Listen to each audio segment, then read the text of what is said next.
From MTN News, this is Montana This Morning. Teaching the hard lessons from those who know. The continuing Holocaust project of the Whitehall Library doing just that. We'll explain.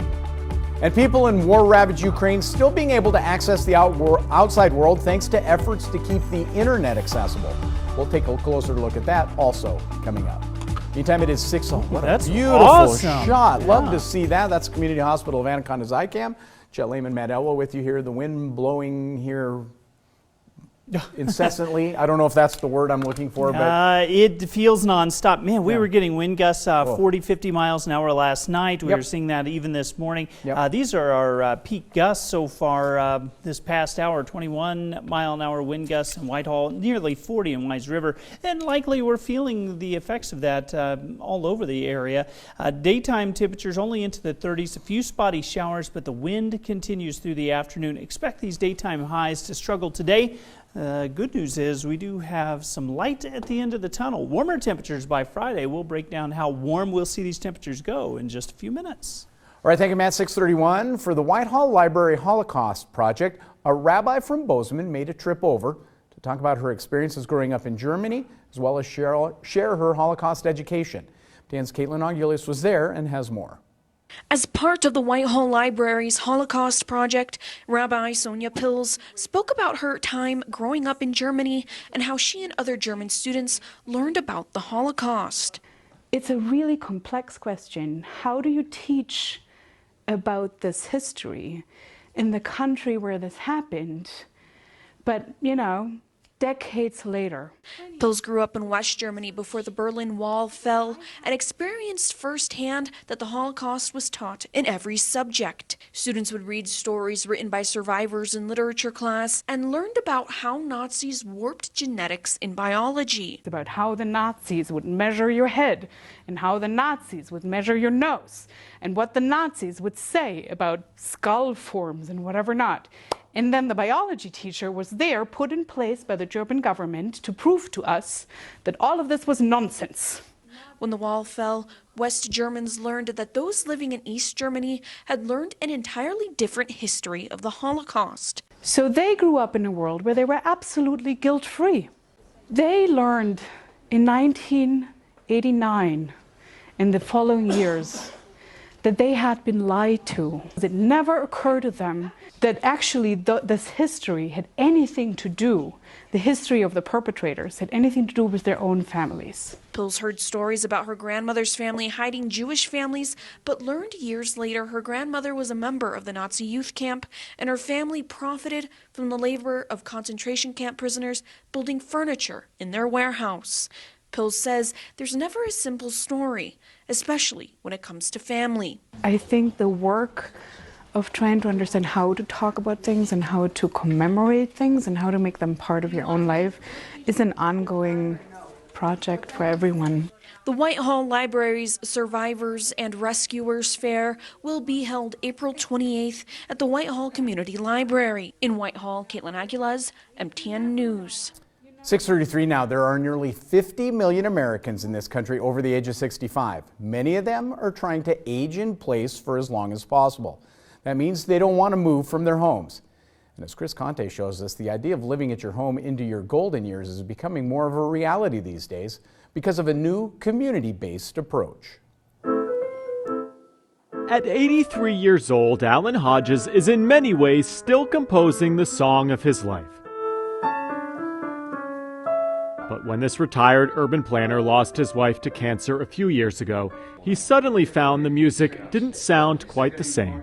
I think that's one of the dangers of growing old, is becoming lonely. And you have to do everything you can to stop that. Alan is among the nearly 16% of the U.S. population over the age of 65, many of whom are starting to discover the importance of remaining at home into their golden years.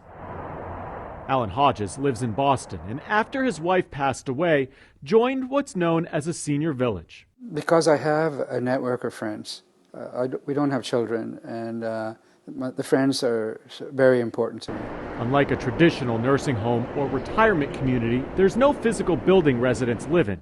Instead, they continue to live in their own homes in neighborhoods spread out across the city's bustling urban core, but with support systems in place. But it isn't just the physical place. It's the neighborhood, it's the people, it's the connections. Stephen Roop and his wife Barbara are also members of the Beacon Hill Village, the same one Alan Hodges belongs to. Can we really stay here safely, comfortably, still enjoying our neighborhood? It's a concept that's actually quite simple. Members pay a few $100s a year to belong to the village. It really does mean remaining part of a community. In return, they get access to a myriad of resources to help them age in place, from a packed calendar of social events to volunteers who help with transportation to and from a doctor's appointment or just the grocery store. Things that you take for granted, but you can't do anymore. And I know it's cliche, but getting on a ladder and changing a light bulb. And as more and more Americans age into retirement, the idea of the senior village model is gaining new ground. What do you do with Plan B? What's your Plan B? And I think villages show the Plan B. Barbara Hughes Sullivan oversees the Village to Village Network, an organization made up of about 280 senior villages nationwide in states like Arizona, Colorado, and Ohio, with another 80 in the works. Whether you are 50 years old or 80 years old, you still want a sense of purpose. And I think villages do that. She thinks many older Americans are turning away from the traditional idea of a nursing home, especially after COVID. The pandemic showed us that even in residential living facilities, it was scary. As for Alan Hodges, he's picked up piano lessons again, finding comfort and company in a new hobby and hoping to remain here at home for as long as he can. In Boston, Massachusetts, I'm Chris Conti. Haven't played that in a while. 6:37 now. Much of the public perception about what's happening on the ground in Ukraine being shaped by citizens and journalists posting astonishing images of destruction and chaos to the web. Now, keeping Ukrainians connected via the internet has been no easy task. Newsy's Tyler Atkinson has more on why Ukraine's internet has been so resilient. Since the beginning of the invasion of Ukraine, Russia has launched cyber attacks and missiles that have knocked out large portions of the country's internet. But it's failed to push Ukrainians completely offline, thanks to a robust telecommunications system. Unlike maybe a much smaller country that may rely on just a couple of connections out to the outside world, there is a rich fiber optic backbone connecting the cities of Ukraine. If one line gets cut, there's other paths to get around it. So we haven't seen very long-term outages for the larger providers. For some smaller operators, we do see disconnections that we've seen for weeks. Overall, the connectivity is in the 80% range for the country of Ukraine. When Ukraine's internet networks have gone down, it's usually because of a cyber attack or physical damage to equipment. Major Ukrainian telecom provider Trialon was hit with 2 separate hacks on February 24th and March 9th, knocking thousands of Ukrainians offline. UKR Telecom, the country's 7th largest internet provider, faced a cyber attack at the end of March that made the internet inaccessible for about half a day. Experts told Newsy that Russia may not be going after these telecom hubs because its military might need it.